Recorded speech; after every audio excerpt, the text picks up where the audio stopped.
अस्सलाम वालेकुम। आप देख रहे हैं इंटरनेशनल कहानी पॉइंट।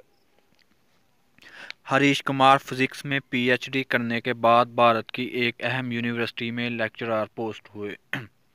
हिंदू धर्म से पहले ही मुतनफ़र थे। 1986 लंदन में दौरान तलीम स्टीफन हॉकिंग के लेक्चर्स और कुतब से ऐसा मुतारफ़ हुए कि खुदा के ही मुनकर हो गए, और ऐसे मुनकर के बड़े बड़े मुस्लिम, ईसाई और यहूदी उलमा से भरपूर मुबाहसा करते हैं।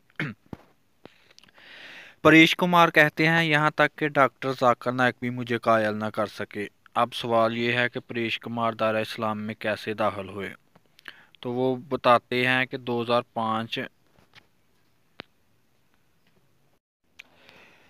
2005 की छुट्टी के एक दिन एक सुबह मुस्लिम सब्जी फरोश ने बेल की। हम गुज़श्ता 20 साल से सब्जी इसी से ख़रीद रहे थे। इस दिन मैंने इसे चाय की ऑफ़र की तो इसने कबूल कर ली, और मैंने हस्बे मामूल खुदा या अल्लाह ताला के वजूद पर इससे बहस शुरू कर दी। 30 मिनट की गुफ्तगू से मुझे मालूम हुआ कि वो सीधा साधा मुसलमान है जो 5 वक्त नमाज पढ़ता है, और हाँ, वो सौदे में बहुत ही साफ गो और ईमानदार था, मुनासिब दाम में ही बेचता था। कहने को एक सब्ज़ी फरोश था, लेकिन आखिर चलते हुए इसने एक ऐसी बात की जिसने मेरी ज़िंदगी ही बदल दी। वो क्या बात थी?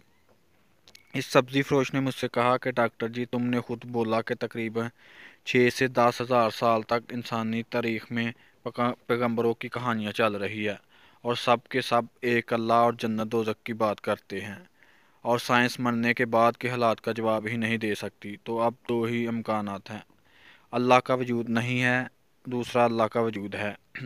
अगर अल्लाह का वजूद ना हुआ तो मरने के बाद हम दोनों बराबर होंगे, लेकिन अगर आगे जाकर अल्लाह मौजूद हुआ तो आप तो फिर पकड़े जाएंगे।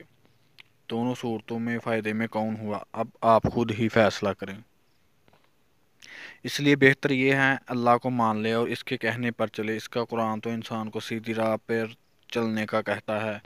परेश कुमार कहते हैं, मैंने सारी ज़िंदगी प्रोबेबिलिटी के लेक्चर दिए, लेकिन इस सब्ज़ी वाले के जाने के बाद मैंने ये सोचा कि इस प्रोबेबिलिटी की तरफ तो कभी मेरा ध्यान ही नहीं गया था। दोनों सूरतों में अल्लाह को मानने में ही फ़ायदा में है। किस्सा मुख्तसर इस सोच के बाद मुझको ये ख्याल आया कि कौन सा आसमानी मज़हब बेहतर है। मज़ाहब का इल्म तो मुझे पहले ही काफ़ी था। डॉक्टर जाकिर नाइक के एक लेक्चर में 1400 साल से पूरा कुरान मजीद का हरफ एक होने का सुना, तो इंग्लैंड में क्रिश्चियन मिशनरी इदारे से इसकी हकीकत दरियाफ़त की, तो सब ने इस बात की तस्दीक की। अल्हम्दुलिल्लाह आज मुझे और मेरे सारे घर को मुसलमान हुए 15 साल हो गए हैं, और मैं इस्लामी तलीमात के लिए केरला शिफ्ट हो गया। बाफजल खुदा मेरी 3 बेटियां हाफ़िज़ कुरान हैं, और अल्लाह करीम ने मेरी ज़िंदगी ही बदल दी। लेकिन इस सब्ज़ी वाले से, जिसका नाम अब्दुल अहद था, से दोबारा मेरी मुलाकात ना हो सकी। लेकिन मैंने कबूल इस्लाम के बाद अपना नाम भी अब्दुल अहद रखा, क्योंकि वो एक सच्चा मुसलमान था। माजी के परेश कुमार और आज के जनाब अब्दुल अहद की ये दास्तान कई एतबार से सोच के नए दरवाज़े खोलती हैं। इसमें सबसे पहली बात तो ये सोचने की है कि अल्लाह अपने बंदे से किस कदर मोहब्बत करता है, और उसके मामले में किस कदर सब्र से काम लेता है, चाहे वो बंदा उसका मुनकर ही क्यों ना हो। वो कितनी खामोश और सब्र से अपने बंदे का अपनी तरफ आने का इंतज़ार करता रहता है, और जब बंदा उसकी तरफ रुजू करता है तो उसकी तमाम कोताहियाँ ना सिर्फ माफ़ कर देता है, बल्कि उस पर इनाम व इकराम की नवाजाश भी करता है।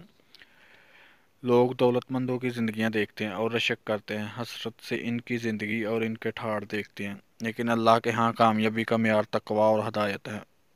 उस अल्लाह का फरमान है कि मैं जिसके साथ भलाई करता हूँ उसको दीन की समझ अता कर देता हूँ। और एक जगह अल्लाह ताला फरमाता है, मेरे बंदे, मैं तुझसे मोहब्बत करता हूँ और चाहता हूँ कि तू भी मुझसे मोहब्बत कर। जिस शख्स को बड़े बड़े स्कॉलर्स, उलमा, फाजला कायल ना कर सके, अल्लाह ने एक मामूली सब्ज़ी फरोश के ज़रिए इसके दिल में अपनी और अपने दीन की मोहब्बत डाल दी। इसलिए कहते हैं, हर इंसान से मोहब्बत करो, क्योंकि इंसान में अल्लाह ने अपनी कोई एक सिफत लाजमी रखी है। अल्लाह ताला हर इंसान को हदायत